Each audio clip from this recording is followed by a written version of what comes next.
মুসলমানেরা আক্রান্ত হবে না, মুসলমানেরা অপমানিত হবে না, মুসলমানেরা লাঞ্ছিত হবে না, তো কারা হবে? মুসলমানদের থাকার জায়গা কোথায় আর মুসলমানেরা কোথায় আছে? মুসলমান কোরআন পড়ে না, মুসলমান টিভি সিনেমা দেখে, মুসলমান কোরআন পড়ে না, হাদিস পড়ে না, মুসলমান সারাদিন পেপার পত্রিকা ফেসবুক আর অনলাইনে ব্যস্ত থাকে। ওদের উপরে খোঁচার গজব আসবে না তো কি শরবত নাজিল হবে নাকি? মুসলমানদের কাছে কোরআন ভালো লাগে না, খালি বড় বড় লেকচার দিলে হবে। আল্লাহ রাসূল নিজে মামলা দায়ের করবে মুসলমানদের বিরুদ্ধে।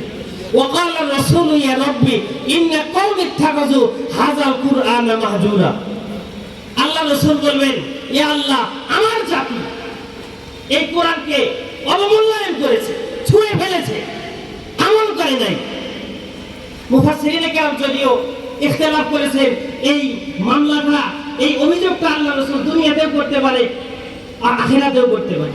তবে পরবর্তী আয়াতের দিকে লক্ষ্য করলে বোঝা যায় এই অভিযোগটা আল্লাহ রাসূল দুনিয়াতেই করছে।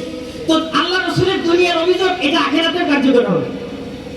আল্লাহ তাআলা এর পরের আয়াতে বলেন, ওয়া কাযালিকা জাআলনা লিকুল্লি নাবিয়্যিন আদুওয়াম মিনাল মুজরিমিন।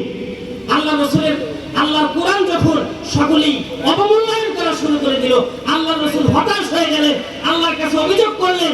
আল্লাহর রাসূলের সাথে যখন দুশমনী শুরু করে দিল, আল্লাহ তাআলা আল্লাহর রাসূলকে সান্ত্বনা দিয়া পরবর্তী আয়াত নাযিল করলেন, ওয়া কাযালিকা জাআলনা লিকুল্লি নাবিয়্যিন আদুওয়াম মিনাল মুজরিমিন। ও পয়গম্বর, চিন্তিত হবেন না, হতাশ হবেন না, শুধু আপনিই নয়, আপনার পূর্বে আমি আল্লাহ যতগুলি পয়গম্বর দুনিয়াতে পাঠাইছি প্রত্যেকটা পয়গম্বরের সাথে এরকম ভাবে দুশমনী করা হয়েছে।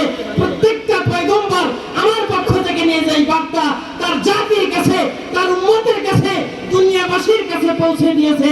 তারা এর অবমূল্যায়ন করেছে, তারা এটাকে গ্রহণ করে নাই, উল্টা রাসূলকে অপমান করেছে, নির্যাতন করেছে, নিষ্পেষণ করেছে। পয়গম্বর, আপনি হতাশ হবেন না, আগের নবীদের সাথে যে রকম ব্যবহার করা হয়েছে আপনার সাথে সেরকম ব্যবহার করা হবে।